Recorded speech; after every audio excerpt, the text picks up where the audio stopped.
Everything changes, but somehow remains familiar. Just like you, Don Hung, I traveled far from home, and now I've returned. Seeing the familiar scenery brings back a hint of nostalgia. The view here would be even better without the ambrosial arbor. Oh, really? I think that towering tree looks pretty impressive. Even if it's impressive, it's a plague mark. The Xianzhou have been fighting abominations for thousands of years. And now that the ambrosial arbor has been reborn, it's only natural for everyone to feel uneasy. Well, once a seed is planted, no matter how long it takes, it'll eventually sprout and bear fruit. In my humble opinion, the rebirth of the ambrosial arbor and the resurgence of the disciples of Sanctus Medicus were inevitable. The seed was already planted when the ancestors of the Xianzhou sought immortality.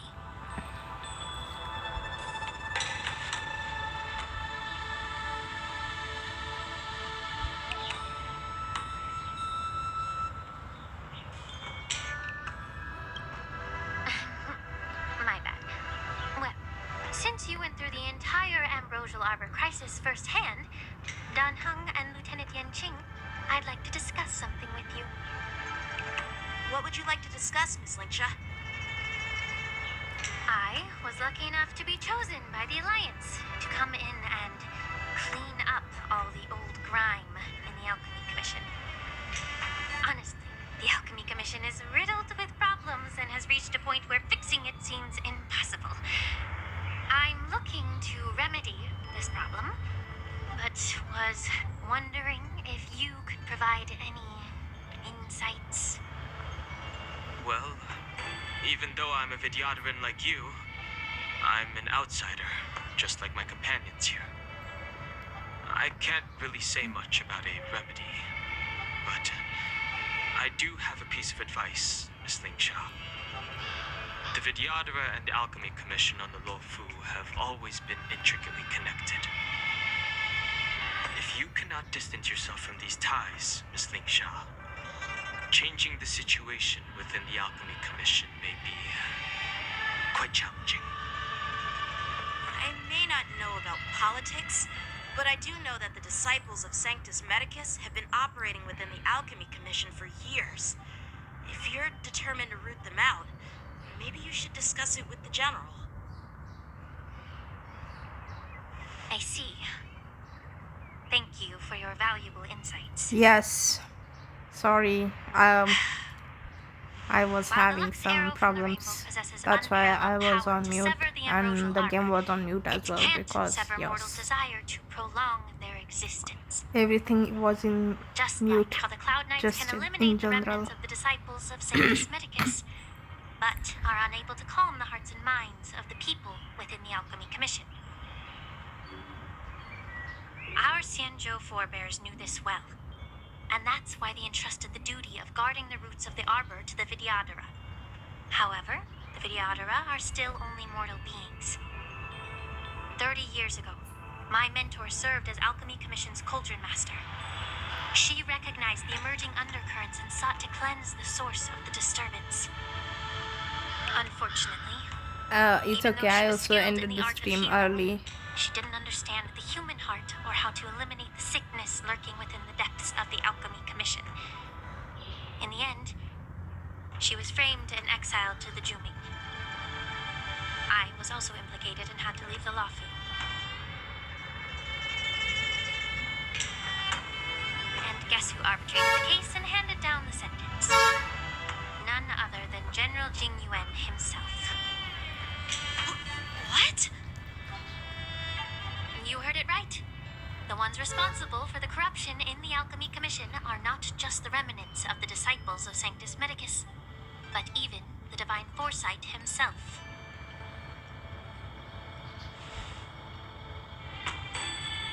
Alas, why is your face turning pale, Yanqing?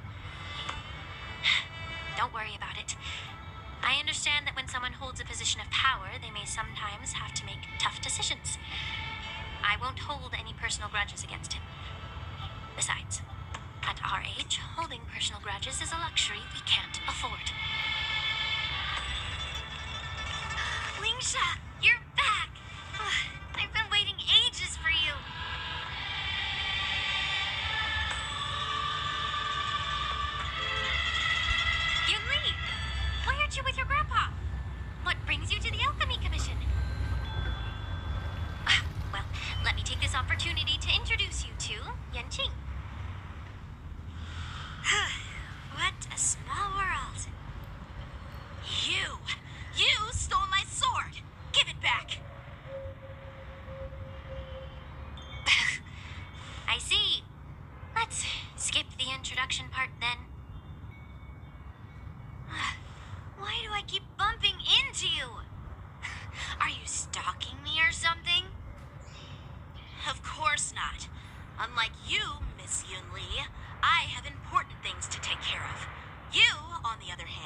have all the time in the world to wander around without returning my sword. Grandpa used to say that a sword reflects its master. I talked to your sword, and it told me that you've been distracted. You hesitate when you No, should strike. it and was you just struggle to stay coincidence. calm when your sword is Since we are unsheathed. also here. Now that I see you again, I realize your sword was right. It wasn't me who took your sword. It was you who lost focus. Do you really expect me to believe that nonsense? I've been taking it easy on you because you're a guest from the Juming. But you're not taking the hint. Don't people from the Juming know you're supposed to return what you've borrowed? Just look at this flying sword. Even if I gave it back to you now, it'd just be taken away again in a few hours. You know the Cloud Knight saying, a Cloud Knight must never let slip their weapon. Yes? Well, sure, I can give it back to you now, but on the battlefield, that's a whole different story. Poor flying sword. Fine! You don't have to give it back because I'll take it back myself!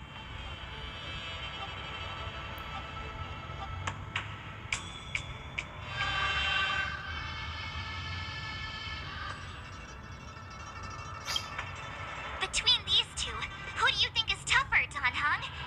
Don't get me wrong. I'm just curious. Get ready to separate them. It is my first day at the Alchemy Commission. A brawl is definitely not how I imagined celebrating it. Well, since you don't approve, I won't draw my sword here. I didn't mean it in that way. Since you've already drawn your swords, you'd be disappointed if you didn't get to test one another, right? I've received reports that the delves near the Alchemy Commission are still infested with abominations. Seems like my predecessors left quite a mess. So, if you two want to determine who's better, why not focus on them instead of each other? Clearing out some abominations? Sounds boring. It's the Cloud Knight's duty to eliminate those abominations. You don't have to ask me twice, Miss Lingsha. I'll help you get rid of them. Oh, you think you're the only one who knows how to behave? If Lingsha needs anything, I'll gladly Yes. draw my sword and help her out. It's so heartwarming to see both of you being so sweet and caring.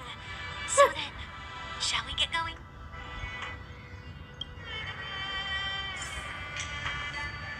Dang, this is so funny. Ever since the disciples of Sanctus Medicus were eradicated, their experimental abominations have been festering here. If you want a contest, I'll be the referee. The one who kills the most abominations within an hour wins.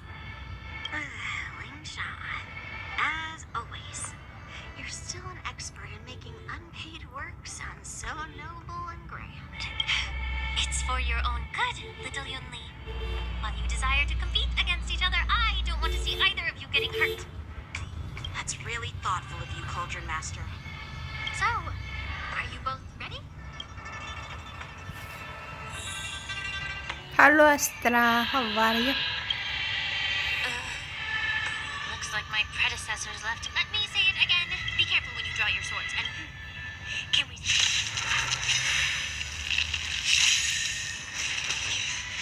Time for swordplay.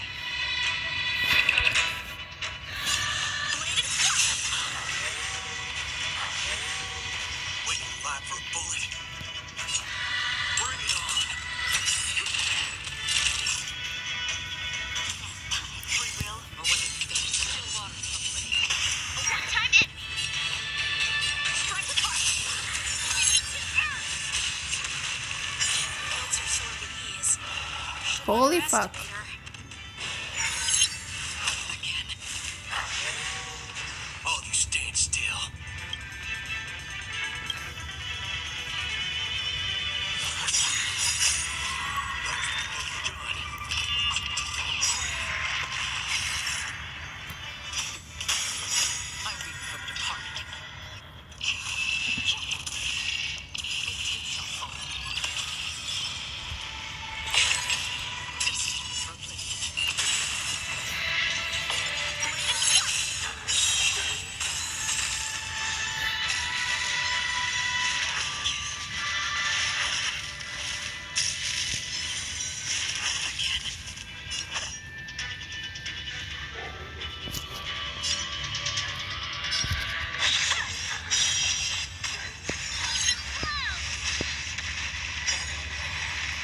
Oh my god.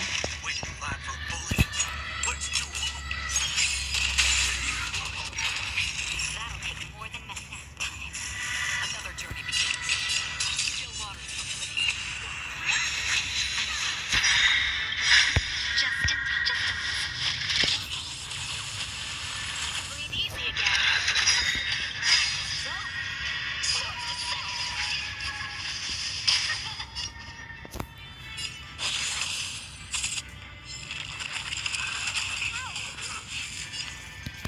Bring it on. I reach from the target. Intentional fall. That'll take more than medicine. How many can you block? Strike with heart.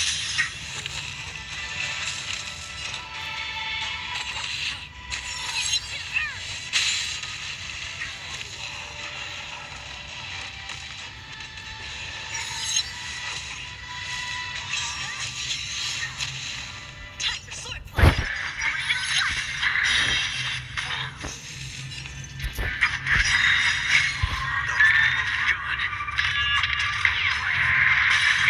That'll take more than medicine. Free will, or was it fate? Again.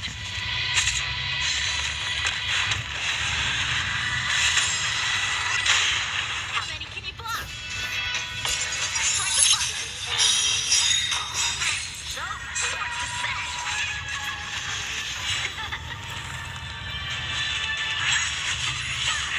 Yet.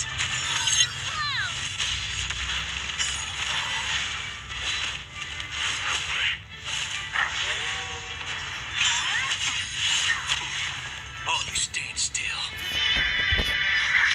Time for swordplay. Blade and that'll take more than medicine. Still water company. Just a little something. Yes, that was free.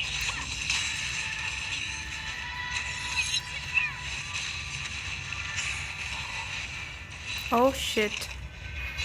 It's gonna be so difficult. That'll take more time. Another journey begins. I weep for the departed. Intentional fall. One time in.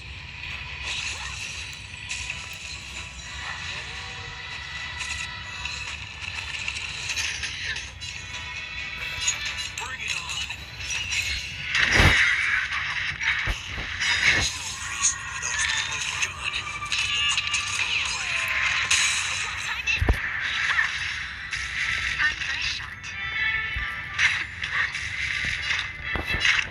Still water company.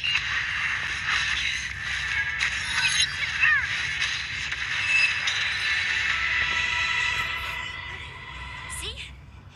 Your technique was all over the place, and you relied too much on speed. Is this really all the Cloud Knights of the Lawfu can muster? So Dang. disappointing. All you did was chop down a few monsters. Don't get carried away with yourself. Yeah. Well, then I'll give you a chance. Defeat But- me or hand over all your swords. If you're trying to pick a fight, just ask, because I'm ready for you.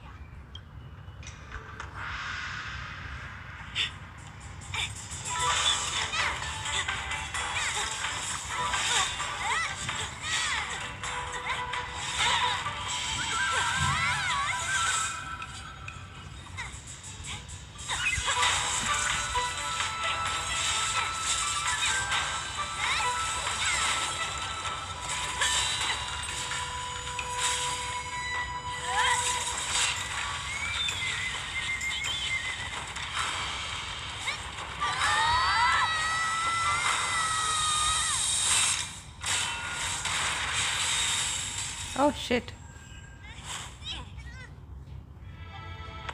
Well fought, my young friends. However, both of you have shortcomings. One of you focuses on dodging and weaving, while the other relies on brute strength, trying to take down targets with a single strike. Who are you? Yes. Me? I'm just a patient seeking medicine from the Alchemy Commission. A passerby, if you will. I thought I'd see my fill of impressive fights during the war dance. Yet here I am, able to witness a remarkable fight at the Alchemy Commission, Yes. of all places. Well, the Lawfu is never Dang. short of surprises. However, I have a small suggestion for you. Why don't you settle this dispute fair and square in the war dances ring? That way, you can resolve your differences with a proper duel and put your grudges behind you. Grudges? No, not at all. Yunli and I, we were just sparring. I will try. Sparring? You summoned your flying swords and she swung her sword with full strength. No grudges between you. I don't believe it. Aha! What brings you here, Lady Fei Xiao? Have you finished your health consultation with the Dragon Lady?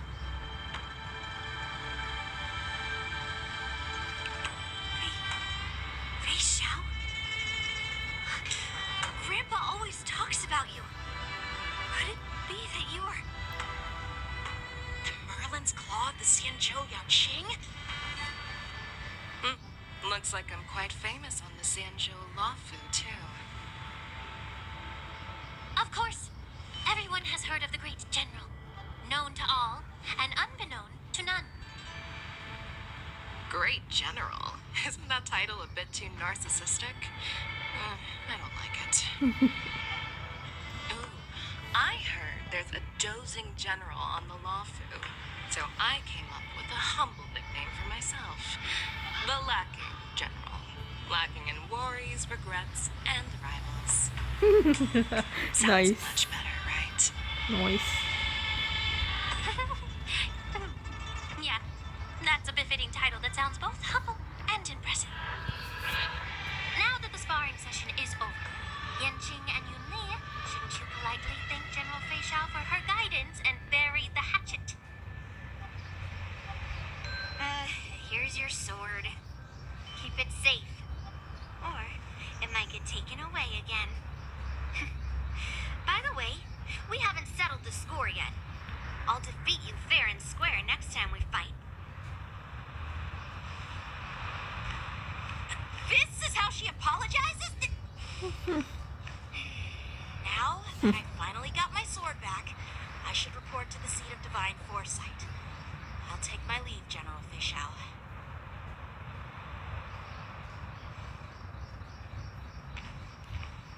Oh, by the way, Miss Lingsha, if you've got some free time, I'd like to invite you to the seat of divine foresight for a chat with General Jingyuan. I think there's more to those personal grudges you mentioned earlier.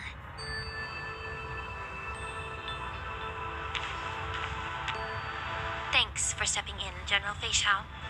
Otherwise, I'd have had to knock them out with my incense. Not at all. Just doing what you asked. How about we call it even as payment for the healer lady's consultation? Sorry, but even a general needs to pay their bills. We don't do credit here. And let's not forget, you'd have been waiting decades for a chance to see the Dragon Lady if it weren't for me. Well, you can always send the bill to the seat of divine foresight and say it's for mentoring those kids. After all, it was quite the effort splitting them up. I nearly had to get tough. Now, if you'll excuse me, I need to find a spot and get some fresh air.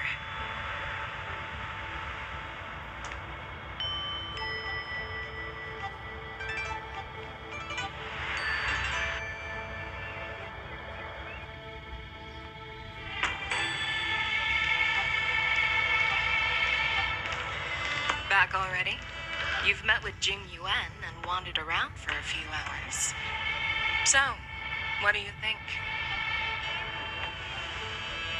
It appears that the Divine Foresight is using this war dance as a show of strength to convince everyone that the Luofu is prospering after the Ambrosial Arbor crisis. But I know you're going to say but, right? But the influx of people attending the war dance is like a breeding ground for disorder and rumors. One wrong move, and the Luofu could be in a world of chaos. The Cloud Knights on the streets remain vigilant, so at the very least, General Jing Yuan is aware of this. As for other matters, I'm unable to say. I'd prefer to be excused from future meetings with generals. I'm just a military healer. And now all of a sudden I'm thrust onto the center stage having cordial chats with two generals? My work doesn't lend itself to being in the limelight either. Just stop whining.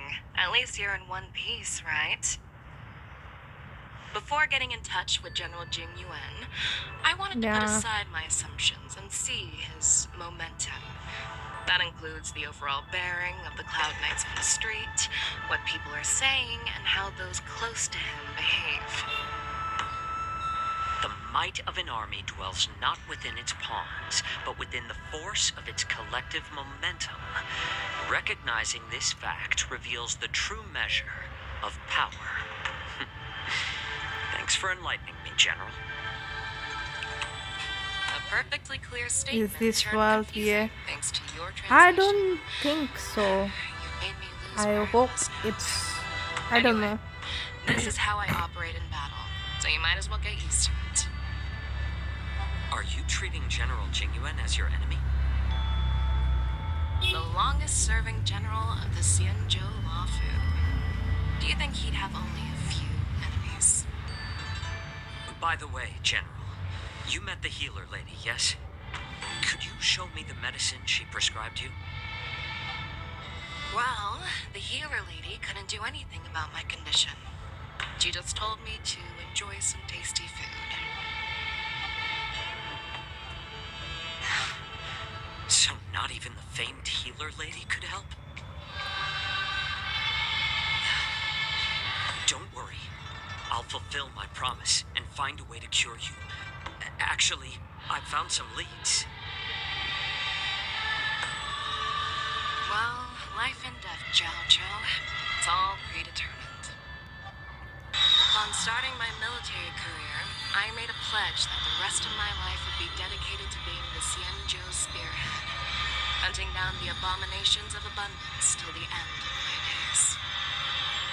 As long as I can fulfill that deep-seated desire, I don't care how long I live.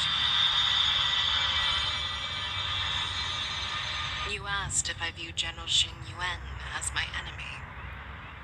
No. My real enemy has always been myself.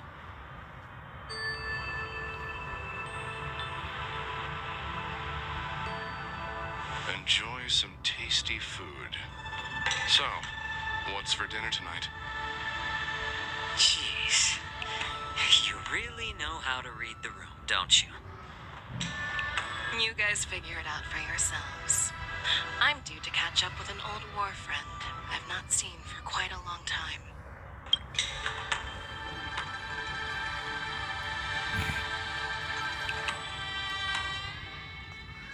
Hey! Was that the Yaoqing general who just dropped in out of nowhere? Oh, she's so awesome! I mean, when Yun Li swung that massive sword, she just casually blocked her attack with ease.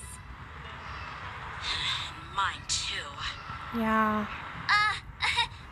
To be honest, I don't know But if to go I'm up against like Yun Li is gonna quite try to impressive, get you know? any of these characters, to be Aura honest. of heroism and grace. It almost makes me want to learn Xianzhou swordplay. You think so too, right?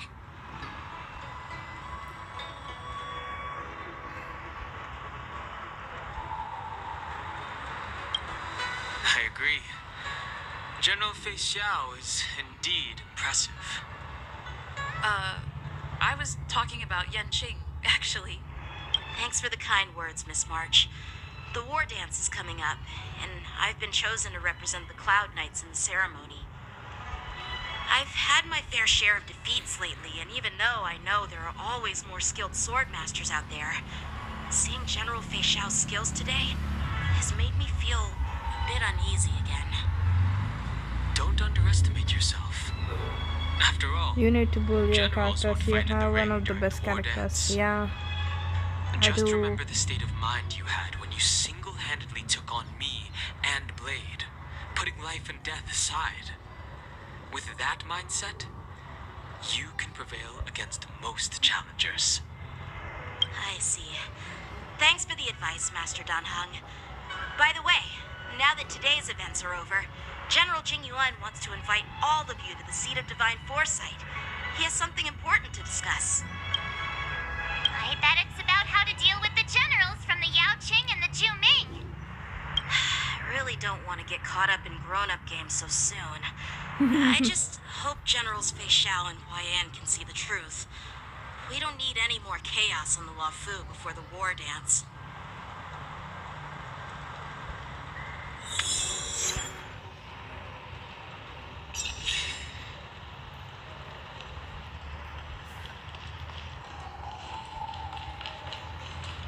Need your extractor cleaned or your stars? I don't believe in ghosts. People love visiting here.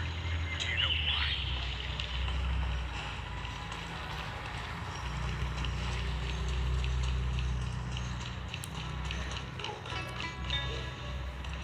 What is your purpose for entering the Seat of Divine Foresight?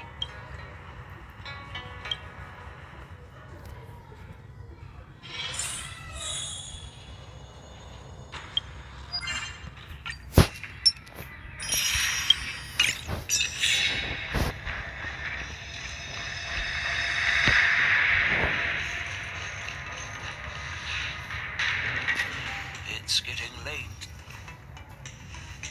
Earlier at the Palace of Astral, I introduced these guests from the Astral Express to you, Elder White.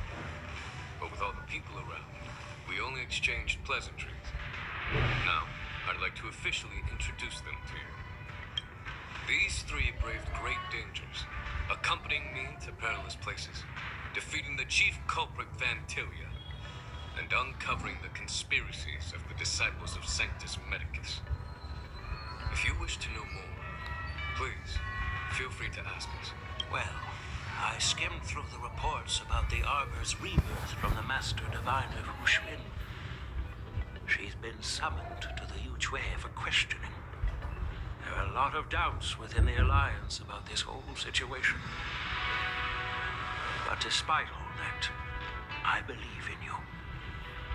Since you joined the ranks, you have repeatedly achieved remarkable feats. After the High Cloud Quintet each went their separate ways, despite the many criticisms within the Alliance, the Marshal still stood firm against the dissenting voices and entrusted the lawful to you. Over the years, you've served the Alliance with loyalty and wisdom. You've taken down abominations in Thalassa, rescued the Xianzhou Yu Chui from a siege, and destroyed the demonic planet summoned by the denizens of abundance. I still remember those battles vividly. There are fools who doubt your loyalty. They're happy to see the divine foresight fail because it gives them some kind of sick satisfaction. They haven't achieved anything of their own, so they feed on the failures of others. But I've seen enough failures in my time, and I want to believe that your loyalty has never wavered. So, General Fei Xiao of the Yao Qing is the only one investigating the Ambrosial Arbor crisis on behalf of the Alliance. No. I am too.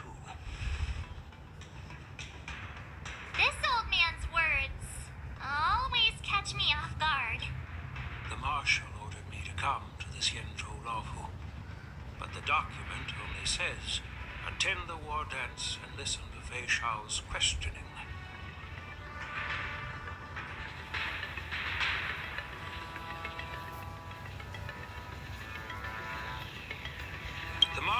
well aware of Jing Yuan's purpose in holding the ceremony and understands the situation he is facing.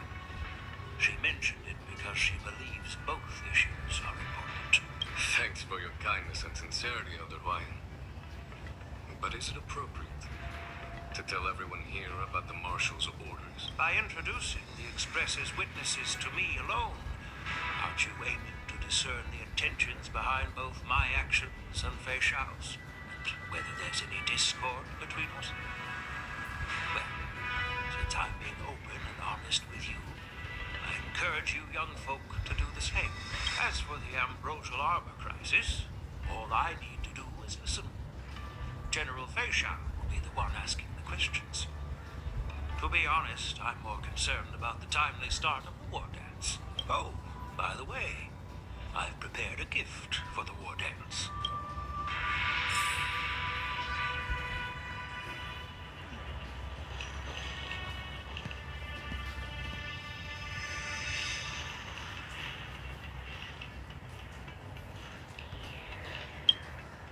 Yes, it's this case right here.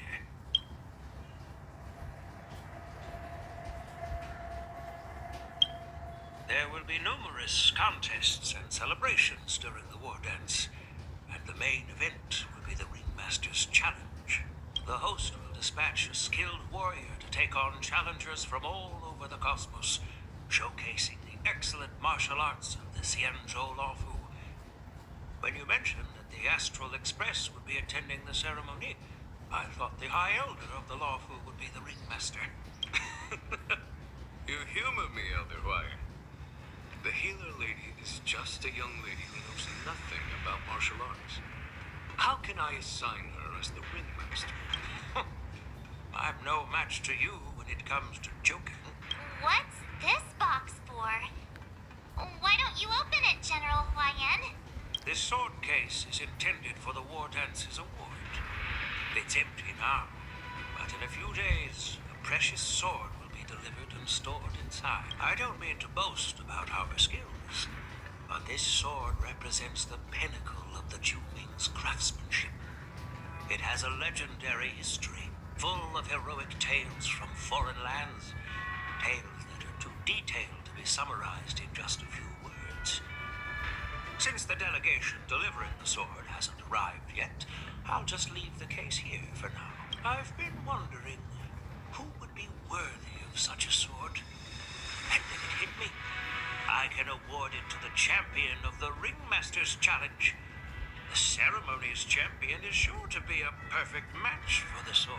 Moreover, I hear that Yan Jing is an excellent swordmaster, and that he will be representing the Lawfu as the Ringmaster.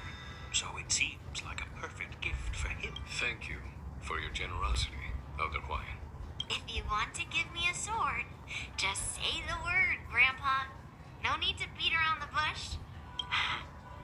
You've got confidence, my girl, but I don't think you can best Yan Jing. I know you're all about swords, Miss Yun Li. It's just a shame that it's the sword that ultimately chooses its rightful master. Yeah, and even if someone gets their hands on such a precious sword, it'll probably end up in someone else's. The outcome of our duel at the Alchemy Commission is still up in the air. Since you're interested, why don't you represent the Xianzhou Juming and challenge me in the ring? That's exactly what I had in mind. Nobody knows who's gonna come out on top. It could be me, could be someone else. It'll probably be me. But whatever happens, it won't be him.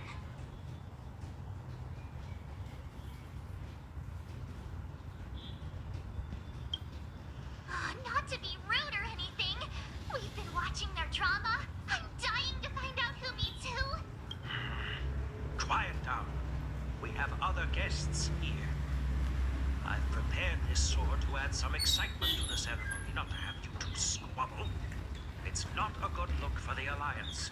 While you both seem confident that you'll win, you need to remember there can only be one winner and one loser in the ring, which could lead to hard feelings. Actually, I have an idea. We don't know who the winner will be, and it might not be either of you. But if you're eyeing that prize, you'll need to work together.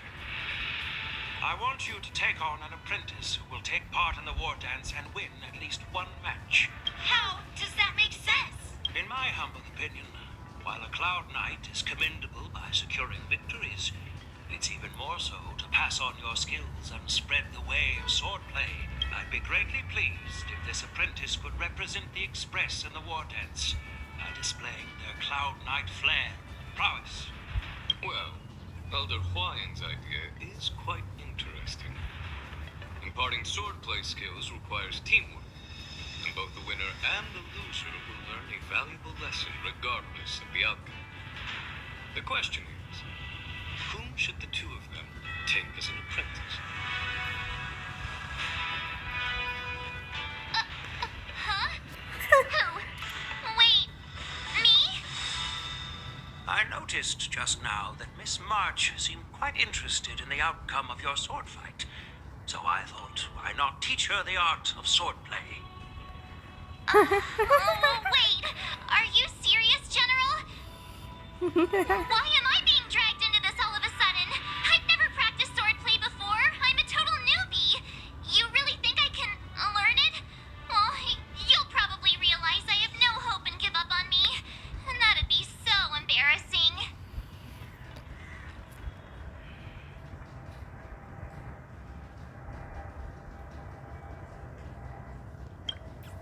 Things are already complicated enough as they are. He strikes like lightning. Does Mr. Don Hong really need anyone's guidance? As for Miss March, she's like a piece of jade in the rough, just waiting to be shaped. I appreciate your kind words, General Huayan. But won't teaching me swordplay be a waste of Yanqing and Yunli's time? They should be preparing for the ceremony. Plus, I heard that each swordmaster has their own special moves.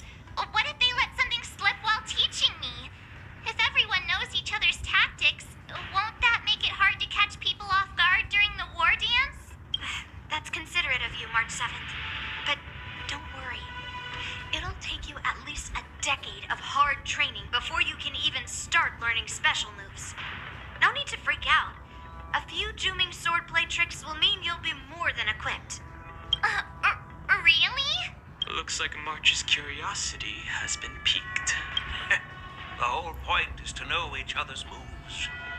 Defeating your opponent in just one move? How boring would that be? Plus, what really decides a swordsman's fate isn't some special move. It's the solid fundamentals. So Miss Yuli has already agreed. What do you say, Yanqing? General, I haven't graduated yet. How can I be qualified to teach swordplay to others? So you're admitting your defeat, huh? If you're not even confident to teach, why don't you let me be the ringmaster instead? Yanqing, teaching an apprentice is also a way of honing your own skills and gaining insights. You've been an apprentice for years. It's about time you looked at swordplay from another perspective. I see, General. Then count me in.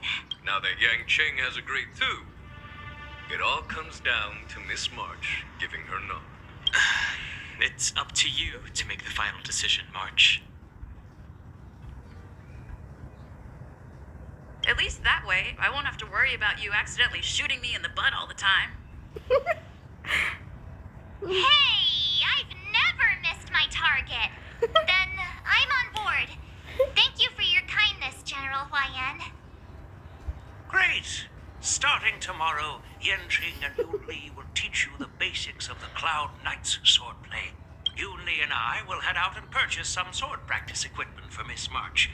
Think of it as a little initiation gift. You're too kind. Wait, you're giving me a gift? Shouldn't it be the other way around?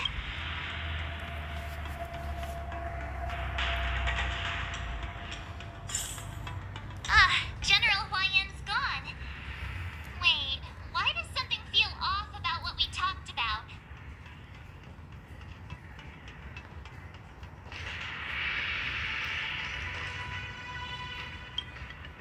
I think we strayed off topic.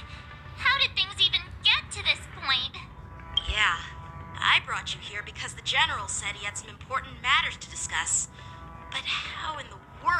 did Yoon Lee and I suddenly become Miss March's swordplay mentors? Because General Hua Yan wants us to stick around on the Lo Fu for some time. But from his point of view, we're no different from all the other tourists who may leave at any time. Since the crew's actions were mentioned in the Lo Fu's operations log were given to the Alliance, he probably wants to see firsthand if we're as capable as to report claims, or if we're just some made-up excuse to save face. And he wants to see it for himself during the war dance, which is why he even dragged Yun Li into this. What began as a simple contest between two sword masters has now evolved into you two collaborating to mentor March. Elder Hawaiian is still that tricky general who likes to give everyone a headache. My apologies. Truth be told, I invited all of you to the ceremony because I wished for you to act as my witnesses. I apologize for not disclosing this information earlier.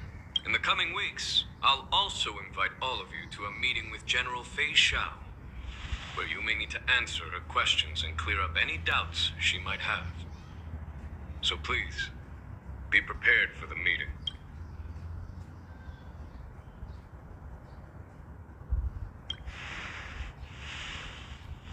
Don't worry, General. No matter what happens, I'm prepared to stay here as the Express's witness and answer any questions. Thank you, everyone.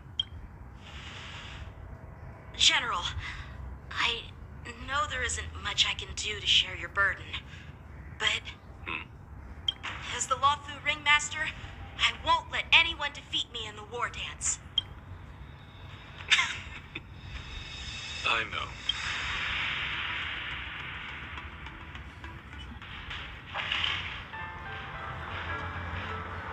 The illustrious Merlin's Claw waiting for me, and for so long, too.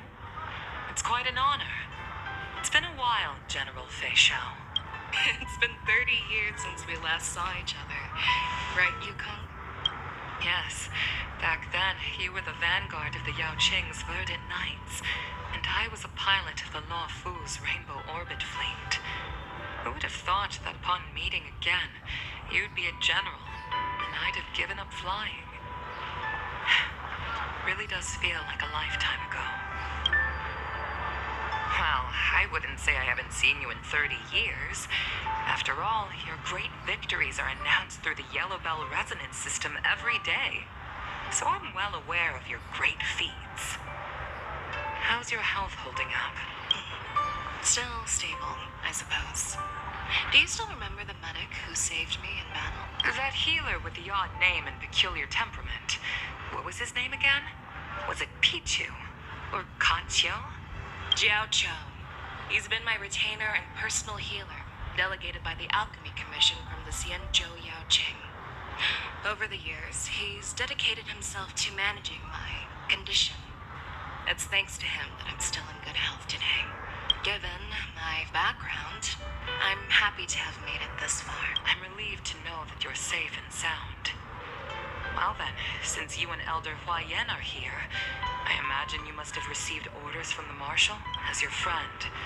May I ask how the Alliance intends to punish the General of the Lo Fu? The Arbor's rebirth has frightened the elders who lurk behind the scenes.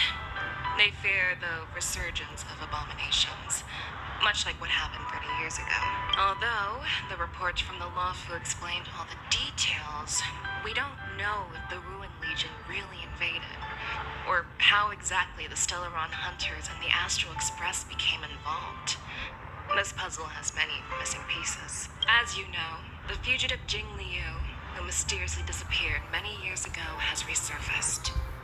This time, she has brought along an outworlder and a coffin, claiming to offer the Marshal a method to fight against the Eons.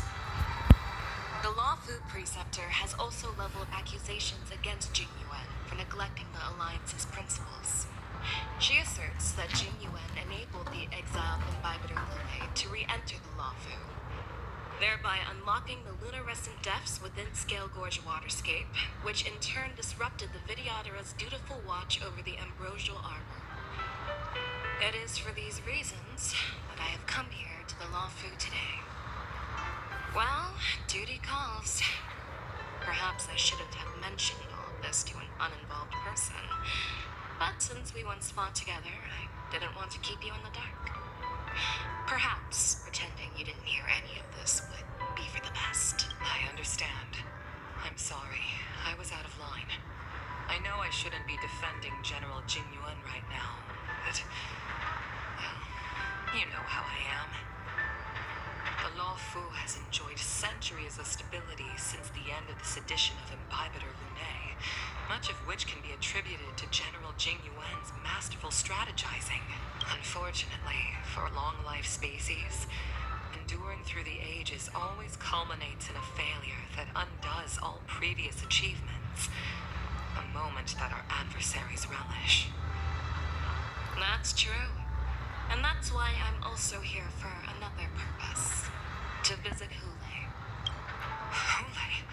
You mean that Hule? The Boris in Warhead? The same Hule who has been imprisoned in the Shackling prison for over 7 centuries?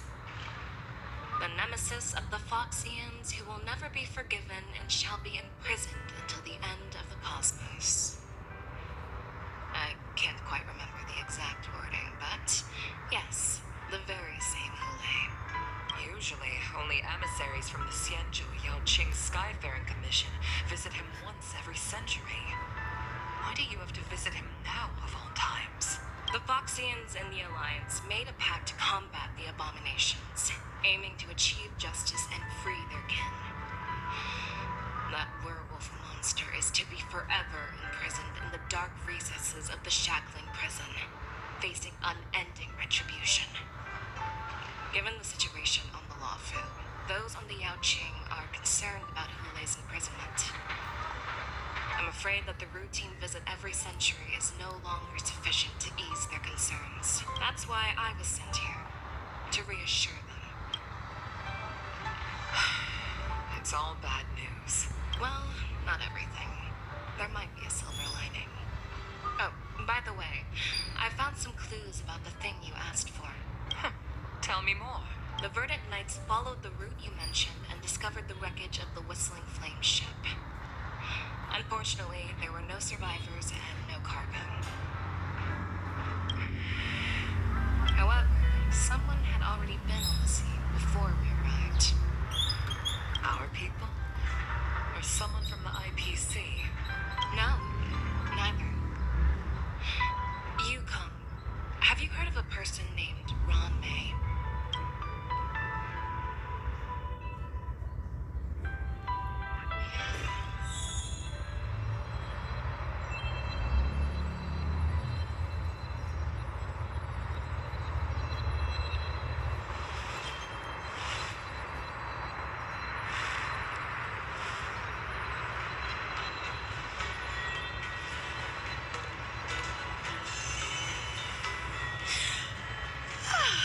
I'm still feeling sleepy.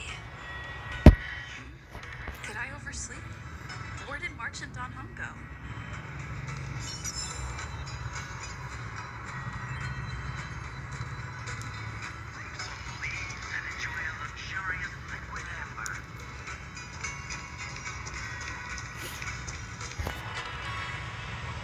There you are!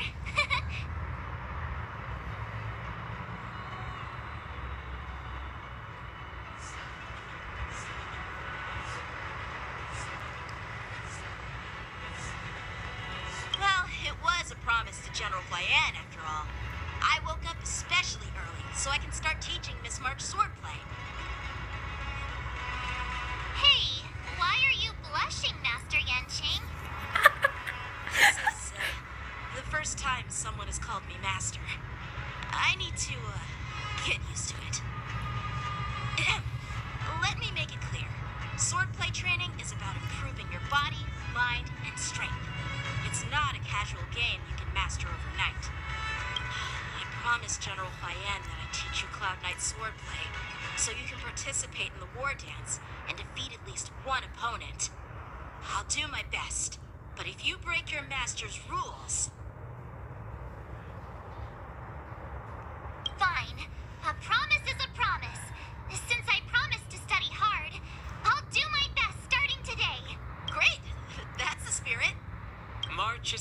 hands now, Yanqing. Don't be too easy on her. Don Hung, do you even have a heart? Did you lose it somewhere? By the way, where's Yoon Lee? I've found a quiet spot in the back garden of the Palace of Astrum for our first lesson together.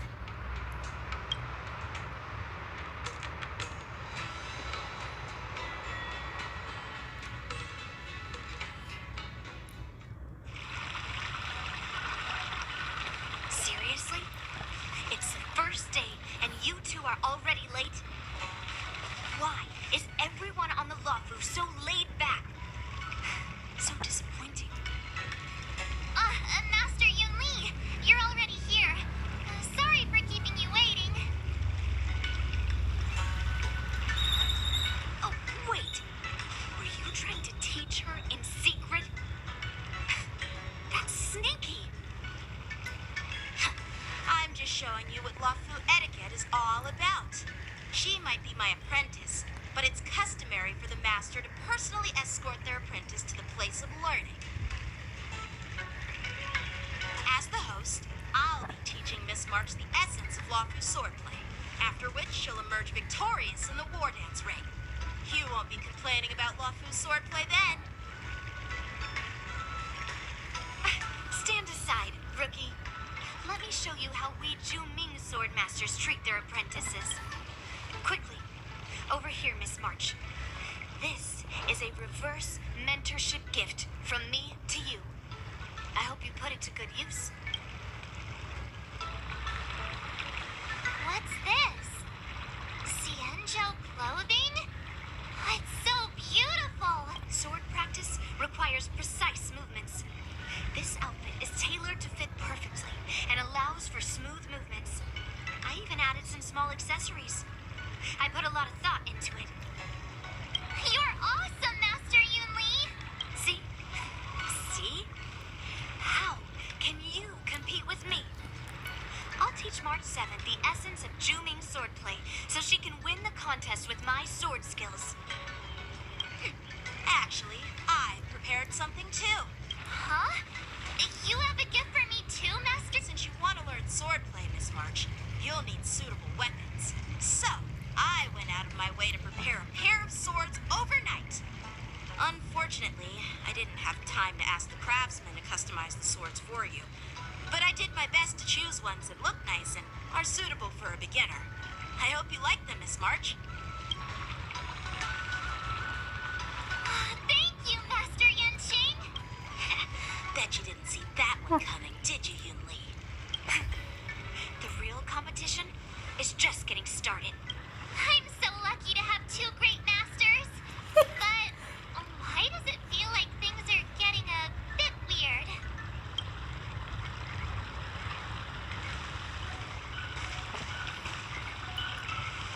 So what do you think, masters? Does this outfit suit me? Perfect. I chose it carefully.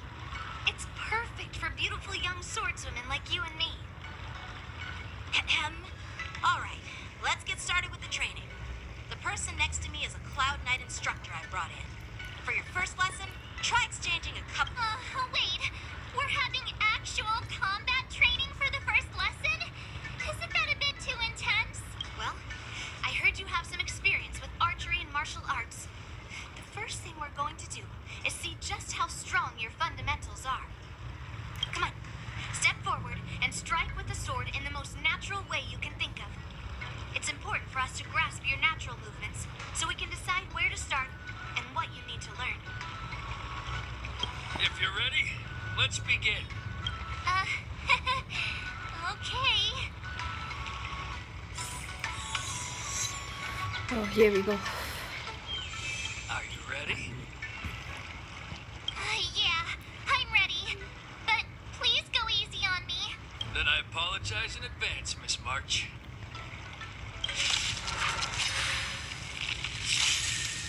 Ready to shine. Oh, dang. She looks so good, though. Have some tea. Pay close attention, Miss March. Luofu swordplay is all about being swift and agile for the once. Yes, you.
once she starts practicing dooming swordplay, she'll make heaps of progress. Given the situation, I believe Miss March should start by working on her strength.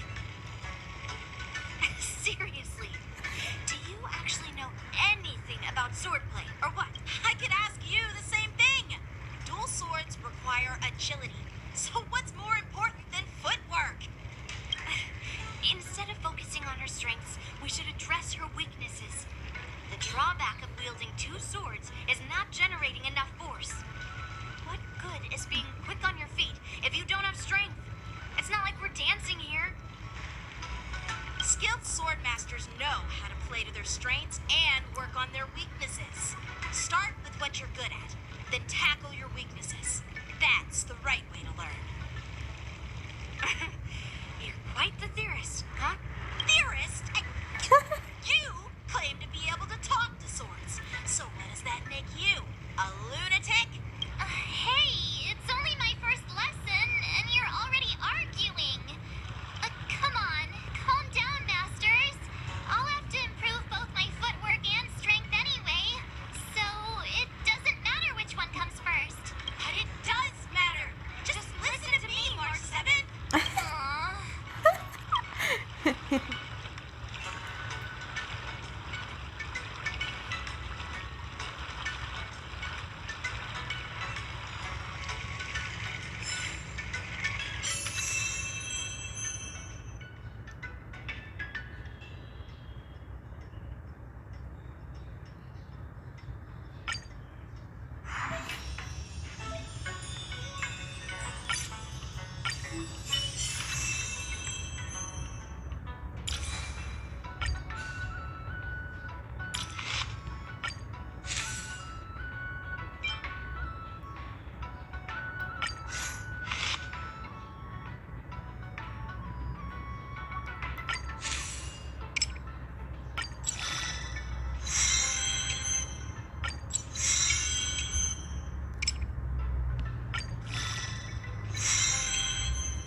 You can never have enough skills.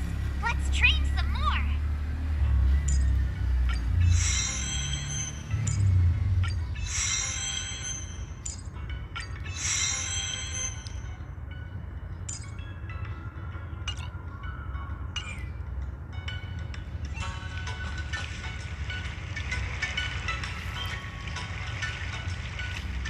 Dear Himeko, Mr. Yang, and Pom Pom, we're all good here on the Xianzhou Lafu, so no need to worry. By the way, how's your trip going? As for me, I've somehow become the apprentice to two Cloud Knight sword masters, and I've been honing my sword skills with their guidance. One of them is Yanqing, the boy we've all met before. The other is Yun Li, the granddaughter of General Hua Yan from the Xianzhou Juming. Both masters are super strict, giving me a real taste of how hard sword training can be. I tried to drag her into this, but she refused. Then I tried to rope Don Hung in, but Master Yanqing wouldn't have it. Still, I didn't let the difficulty get to me. In just a few weeks, my sword skills have improved a lot. Both my masters think I have unique talents in swordplay, and are literally fighting each other to teach me their skills. Thanks to their guidance, I've actually made some progress. When I get back to the Express, I'll definitely show off my skills and impress you all. Looking forward to your reply. Yours, March 7th.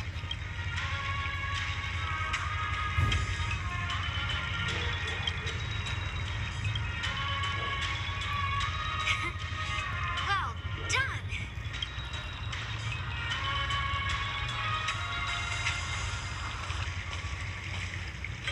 Miss March's sword skills are really coming along. She'll hold her own just fine in the war dance.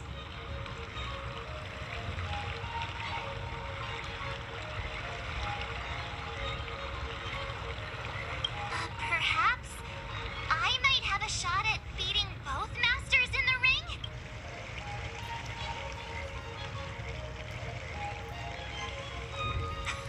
Get real.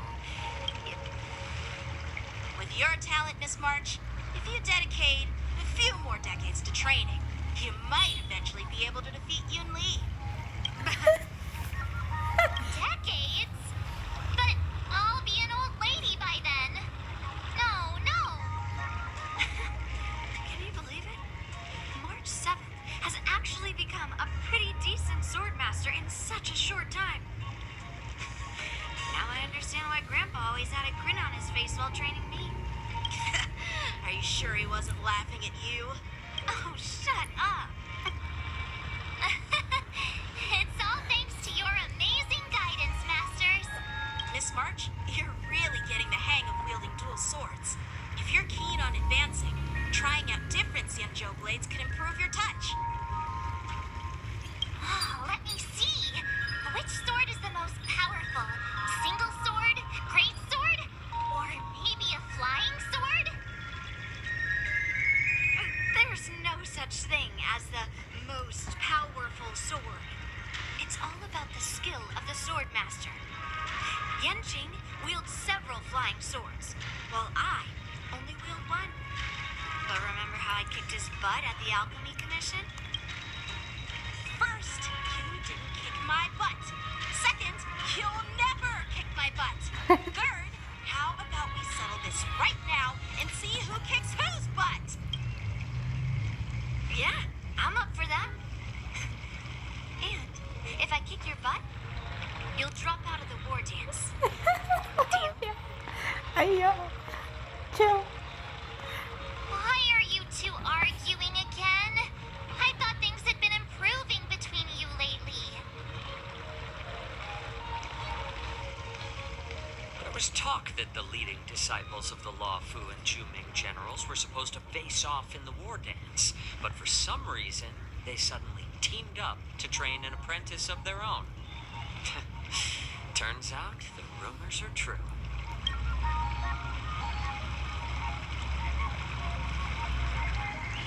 Tomorrow is the big day of the war dance.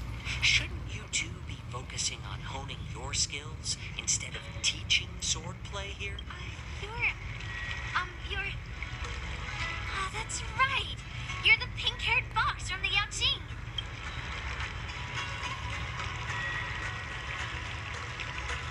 This is Mr. Jiaoqiu, the healer working for the general of the Xianzhou Yaoqing.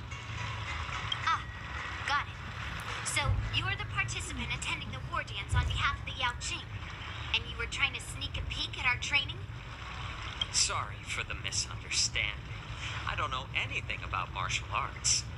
I'm just here on the general's orders to take care of some official business. I didn't mean to interrupt your training. I'll be on my way. If you know nothing about martial arts, why were you smirking earlier? Well, my curiosity got the better of me, I suppose. When I heard Miss March's pondering about what to learn, I couldn't help but wander over. From my professional experience, cleavers, slicers, chopping knives, and carving knives are all just tools. Kind of like frying, sautéing, boiling, and deep frying in cooking. They're just ways for people to show off their skills. How you use them really depends on the ingredients you're working with. It's like your sword teaching methods. If you align your ingredient, in other words, your apprentice's natural tendencies, with the right cooking method, by which I mean the teaching method that best suits her, she'll make double the progress in half the time. For example, golden eggplant tastes best when fried, cloud peppers when stir-fried, and yellow boulder beef when simmered. It's all about discovering the nature of the ingredients. Apprentice. All this talk about food is making me hungry. Are you a healer? Why are you talking about food? Well, it's just a metaphor.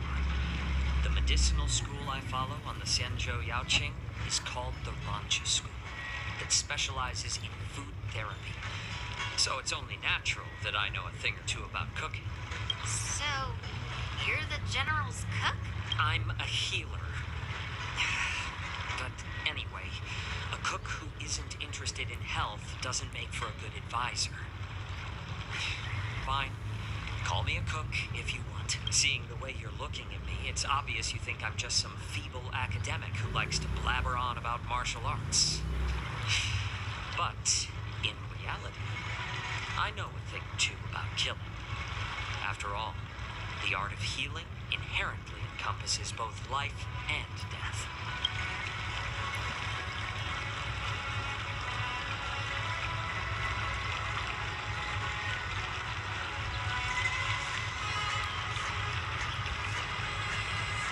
Seriously? Trying to save face in front of kids? Ugh. Do you recognize this bottle of medicine in my hand? No? This is called tumble dust, an extract from an exotic flower named Yabra. Yeah, bro. Is it poison? Well, it depends on how it's used. With just one drop, it's able to numb a patient's body during surgery, making them painless throughout the entire process. However, increase the dose or the potency, and it'll slow the metabolism, making the blood thin and resulting in the loss of all senses. Even long-life species cannot escape its effects. This thing can save lives or take them.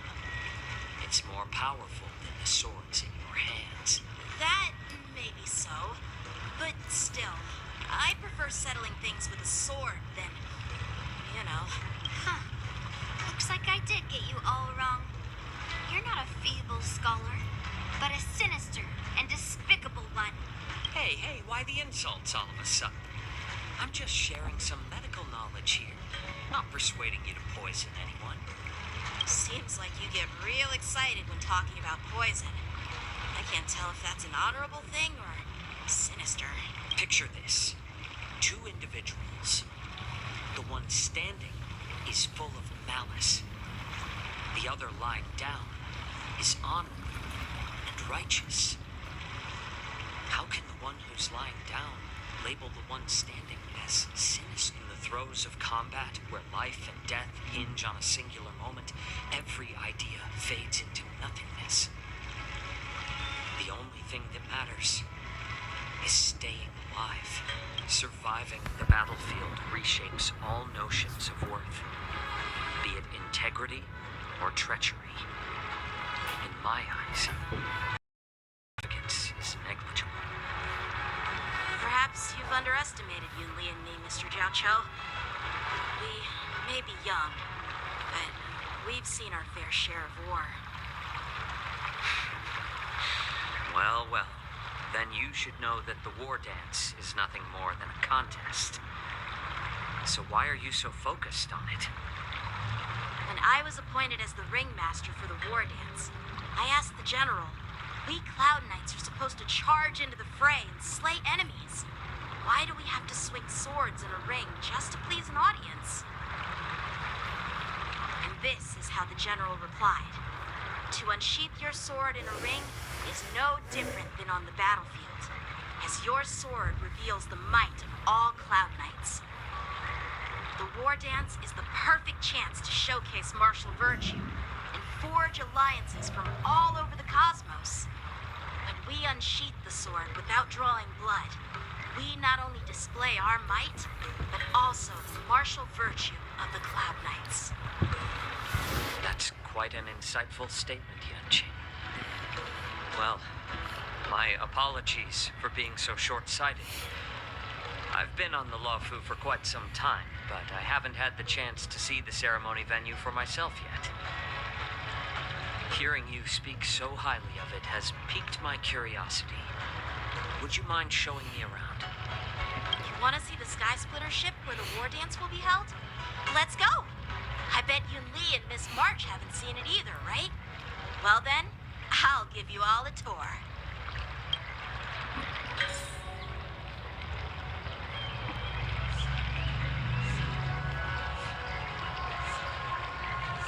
Let's go. I'll give you a tour of the Sky Splitter.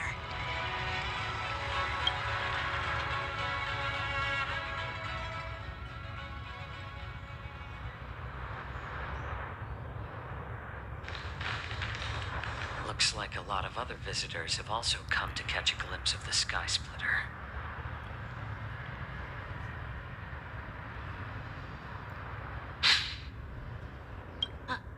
What's up, Mr. Jiao? No, it's nothing.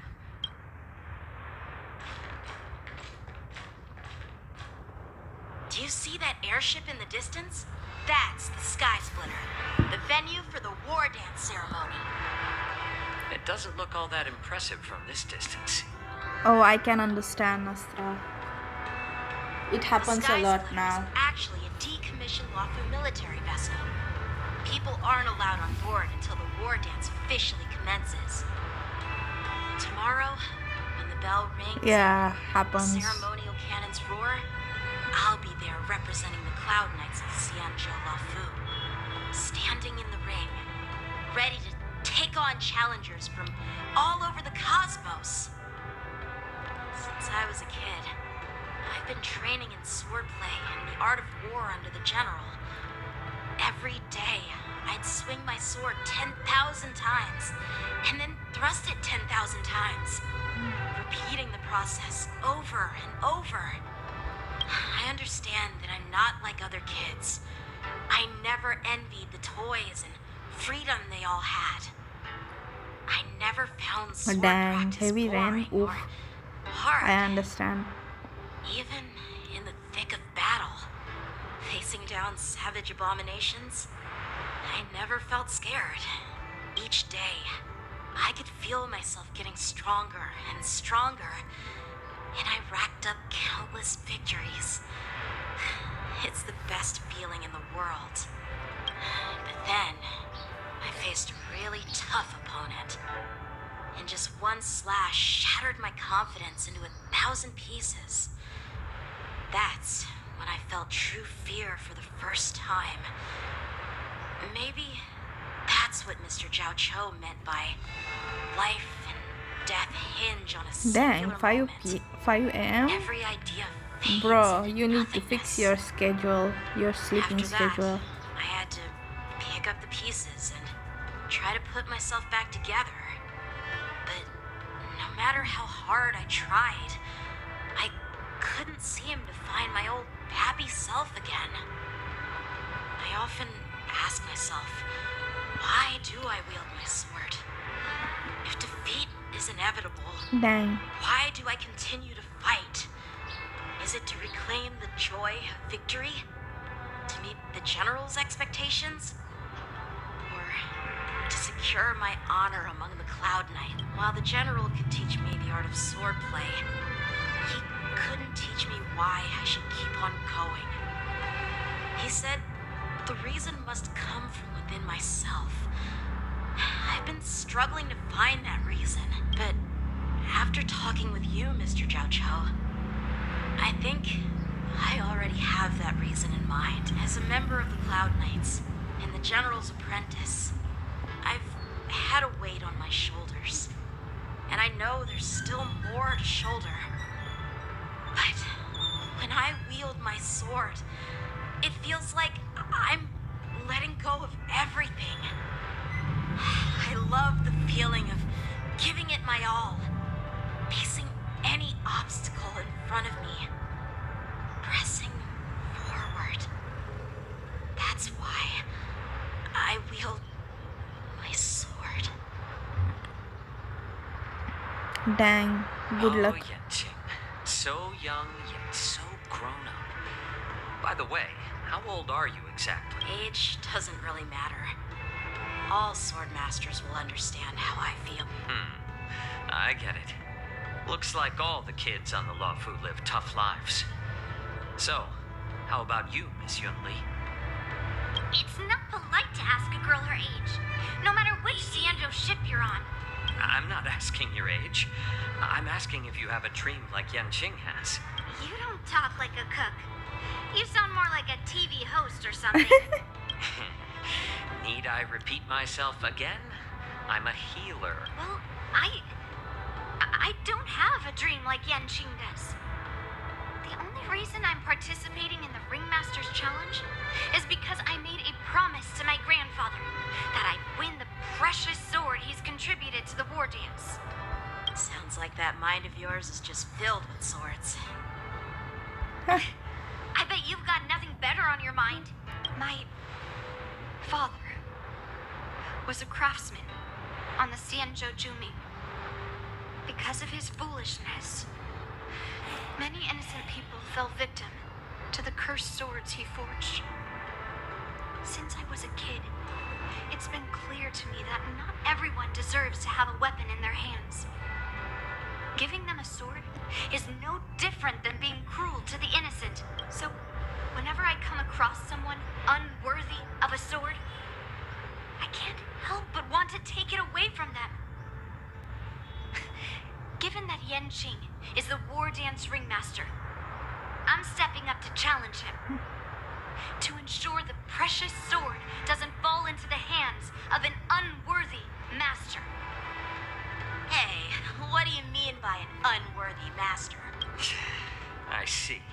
It's not easy for kids on the Juming either. Well, it's better to have a reason for wielding a sword than to be lost and confused. I've saved countless Cloud Knights in my life, and there are plenty of exceptional warriors, just like the two of you. What happened, Mr. Zhao Cho? Oh, nothing.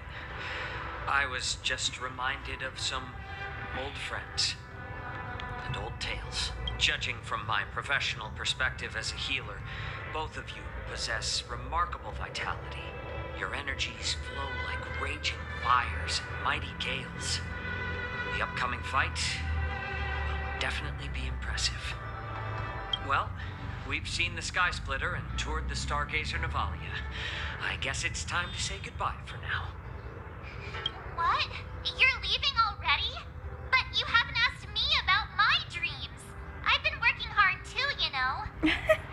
It's getting late, Miss March. Unlike you lot, I'm a grown-up bound by responsibilities and duties. The tasks entrusted to me by the General won't complete themselves. By the way, Yanqing, is it normal to have so many people wandering around in an automated area like the Stargazer Navalia? Actually, this is a restricted area. But since you're all guests, I made an exception, so you can take a look around. I understand. Well, I'll take my leave. I wish you both the best of luck in the ring tomorrow.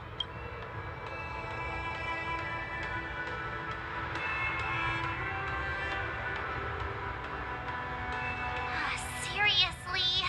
I just spent so much time thinking about my dream, but he didn't even ask me. Now that we're done with our tour of the Sky Splitter, shall we continue with our training? Why don't we take a day off? What? You want to secretly practice swordplay by yourself? Dream on. You know, cramming before a fight never works out.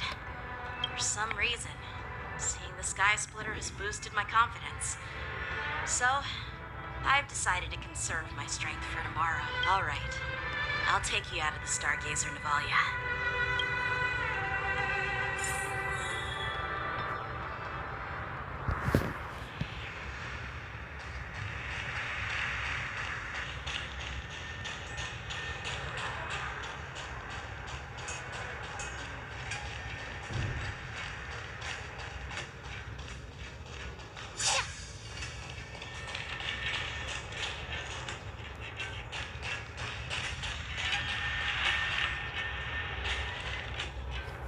Just shut up, Red Fang.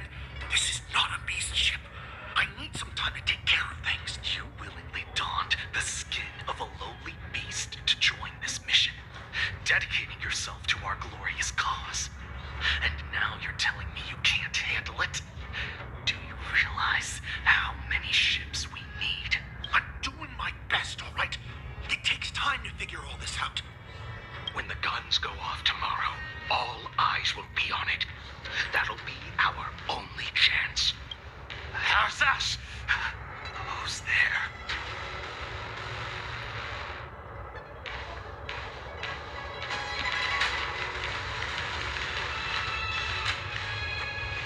guys. An impromptu inspection. Why are there outsiders loitering in Stargazer Navalia? And a bunch of kids at that. Hey, kids, didn't your parents ever tell you to stay away from the Stargazer Navalia?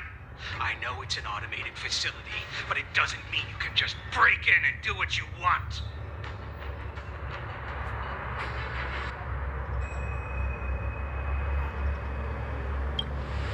First of all, I'm an adult. Second, I didn't just break in. Yeah, we flew here on a star skiff. Like, whoosh. Well, I'm not trying to tell you off, but this place is off limits to the public, you know? Big sis, let's go. I want to play in Ever Hunt Planes. Ever hunt planes? Yeah, sure. The big sis will take you there. Shwa, you should have let me. Shh, the overhaul is done, and everything looks good. We should leave.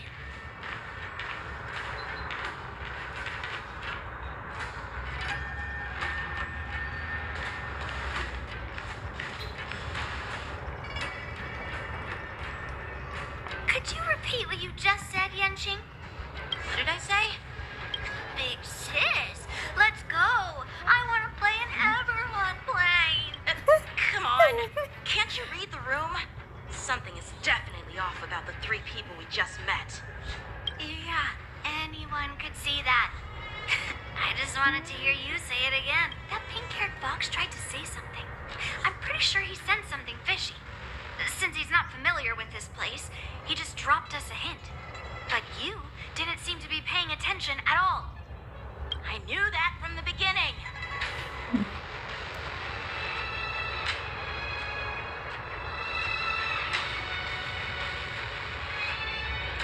They said they were doing an overhaul, but it looked like they had no idea how to operate the Starskiff production line, right? And it's suspicious how they suddenly finished their overhaul and walked away as soon as they laid eyes on us. A Cloud Knight, a member from the Skyfaring Commission, and a craftsman. They're from various departments, and the reason for the overhaul seems legit. But one of them blurted out some weird language just now. Did you hear that?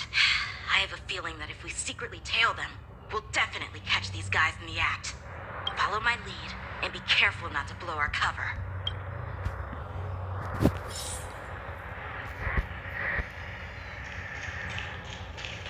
Never mind who they are. Let's just film them.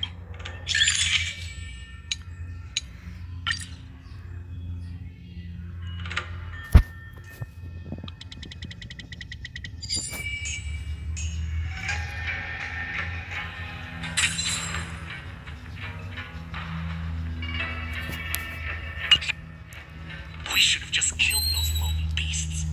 Those little brats won't take up much space. There are boxes all over this place. Just dump them into one and no one will notice. Cut the theatrics, Warlock. Even the slightest slip-up could interfere with Lord Moktok's plans. So where are we heading next? To check the freight skiffs.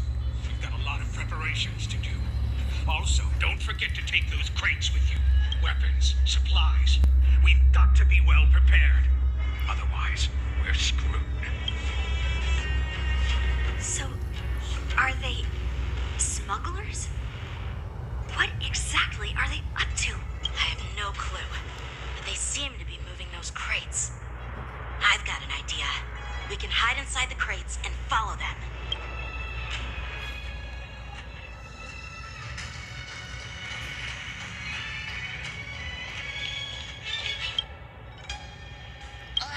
So cramped in here.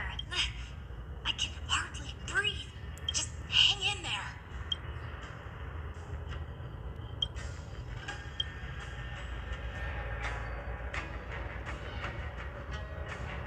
Let's just put the cargo here for now, all right? Then we'll move on to inspect the ships. Lord Moktok said that as soon as we're done, we're to board the freight skiff and leave this place. Don't worry, I've changed the shipping schedule. You two, come with me. Isn't just me. I keep smelling that stench of lowly beasts everywhere we go. Don't be so paranoid. Looks like they're planning to escape on the skiffs in Stargazer Navalia. They keep talking about their plans, but where do they come from? And what do they want to do on the Xianzhou? They're definitely up to something bad. Wait, they disappeared. Let's catch up to them.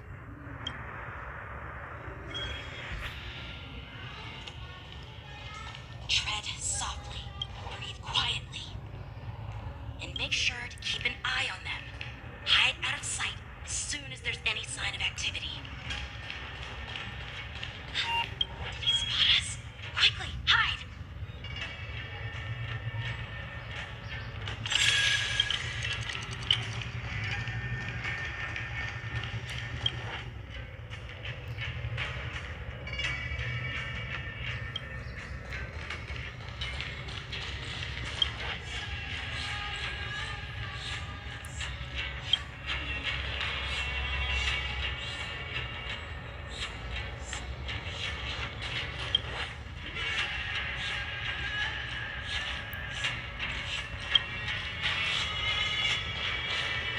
Don't be so paranoid.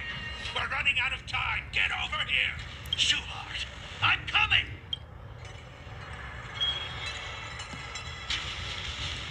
They're leaving. We should catch up to them. Quickly! Watch out! You're on high alert! Looks like it. Why are they coming? Don't be so paranoid, Shuhart.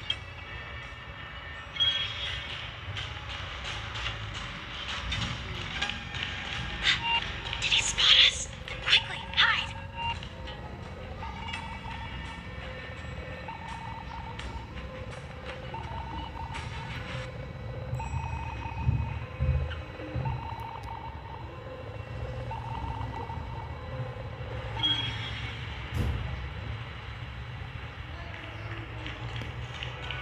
Watch out!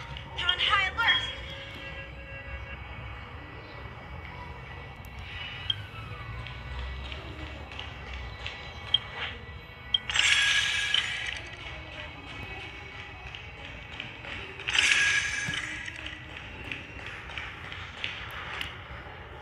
What are they up to? They're all wearing official uniforms, but I'm pretty sure they're not members of the Skyfaring Commission, the Artisanship Commission, or the Cloud Knights. This is way too suspicious. Never mind who they are. Let's just film them. That way, if they do anything bad, we'll have solid evidence against them.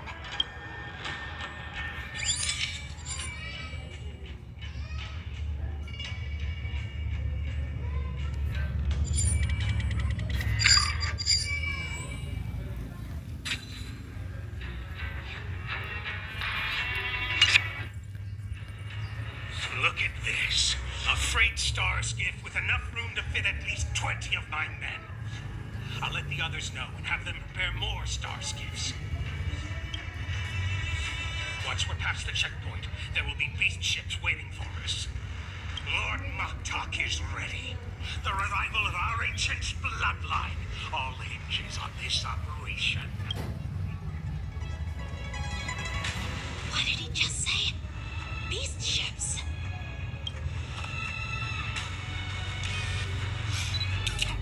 Who's there? It's those brats! I told you to get rid of them, but you didn't listen!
official IDs for the Skyfaring Commission, the Artisanship Commission, and even the Cloud Knights? Let me check this fake Cloud Knight's tag. Maybe it'll give us some clues. Blue June, an officer of the Patrol Defense Squad? Wait! What's the matter? I encountered a patrol officer named Blue June before. It was a few weeks ago when we were transporting the Borison prisoners. They can forge official identities and move around the Xianzhou without raising suspicion. Oh no, this is bad. Even worse. If you find one cockroach on the express, it usually means there are more Borison hiding on the Xianzhou. I bet their plan is much bigger than just stealing information. We've got to report this to the Seat of Divine Foresight.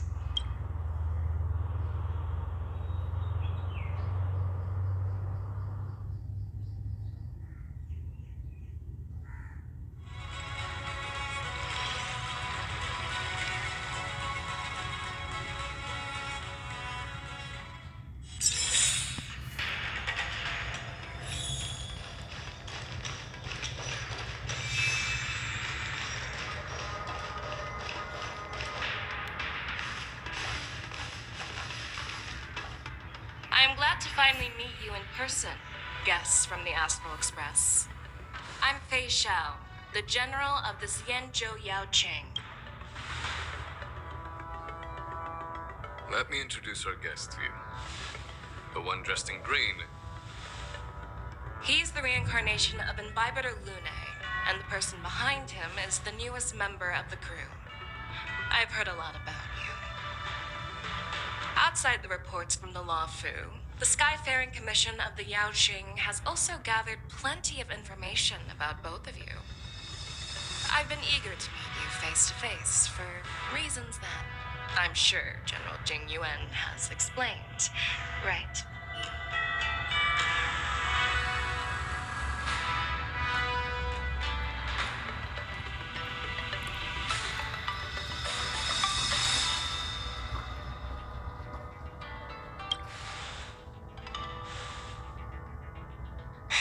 That's right. But don't worry, this isn't a trial. I just want to have a chat with you and get a better understanding of the facts.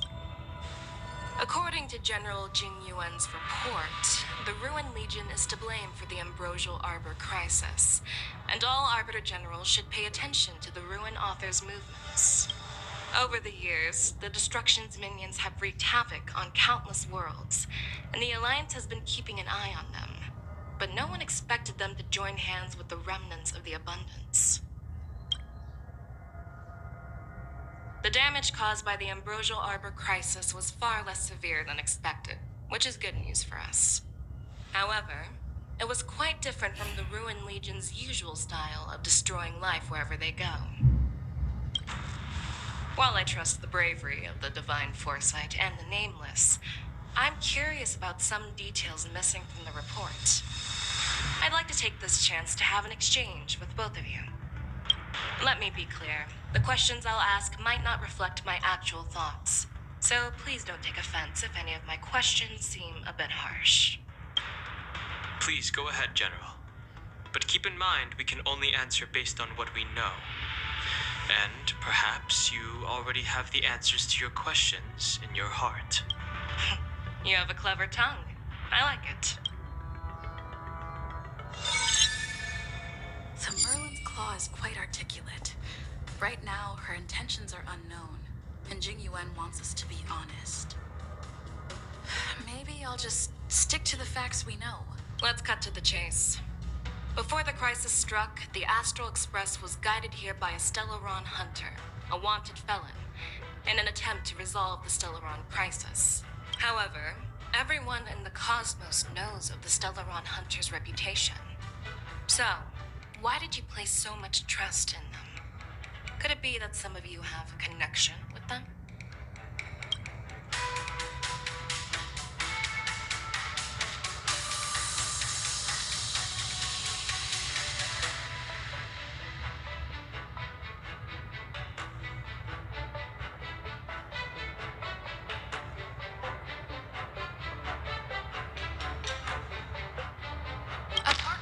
Fu, there are many other worlds suffering from Stellaron corrosion.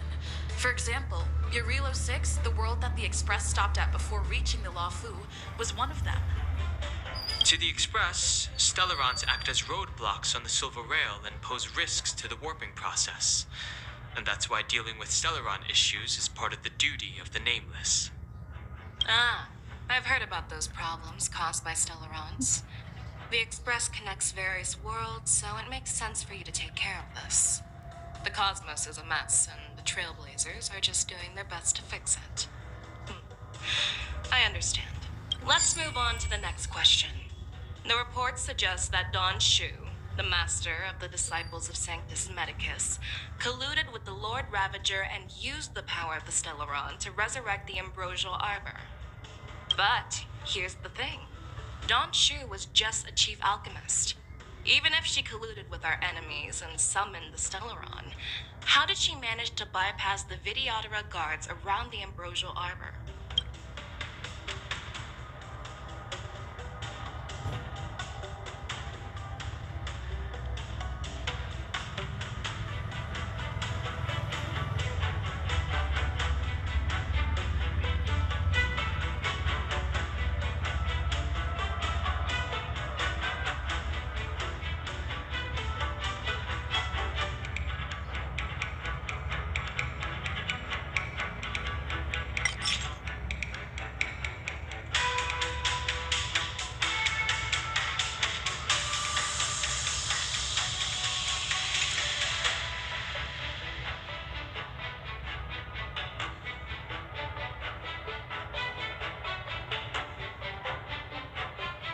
Fu hadn't exiled Don Hung, leaving the Vidyadhara with no leader, they wouldn't have fallen into chaos, and there wouldn't have been the opportunity to bring the Stellaron to the roots of the Arbor unnoticed.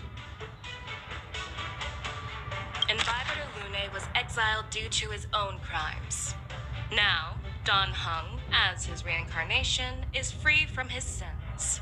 However, why did he risk trespassing on the Xianzhen? I was concerned about the safety of my companions, so I acted brazenly. But he returned despite everything. Now, let's consider the outcome.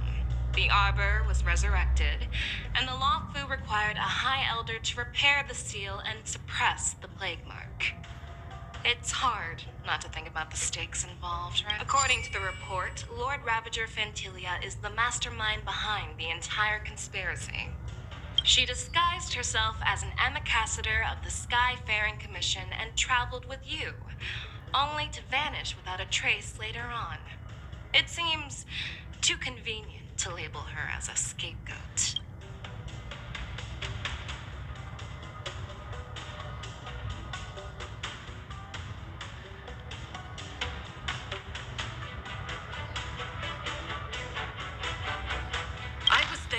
Fighting Fantilia alongside General Jing Yuan. But she absorbed the power of the Ambrosial Arbor and gained an almost indestructible physical form. Perhaps that was her intention all along. So, a pawn of the destruction wanted a flesh and blood body to live in. Interesting. That's quite a new perspective.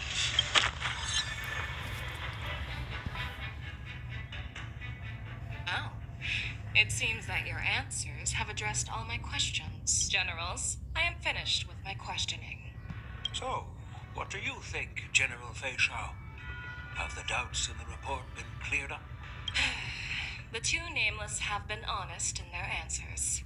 Even though there are some tricky details, my intuition tells me there is nothing wrong. However, the 3 questions I posed earlier were not just for the Nameless, but for you too, General Jing Yuan. First, the disciples of Sanctus Medicus grew uninterrupted on the Fu, yet the 6 charioteers were not aware of it. That was a dereliction of duty. Second, you believed in the Stellaron Hunter's prophecy and entrusted outsiders to solve the crisis, even granting them access to the plague mark. That was a dereliction of responsibility. Third, you insist on holding the war dance right after the Ambrosial Arbor crisis, putting the Fu back in the spotlight. That is a dereliction of wisdom. Merlin's Claw. Is this your line of thinking, or the Ten Lords? From the moment I walked in, I made it clear that the questions I'd ask might not reflect my actual thoughts. The disciples of Sanctus Medicus were deeply rooted and had been plotting for a long time. I admit it was my negligence.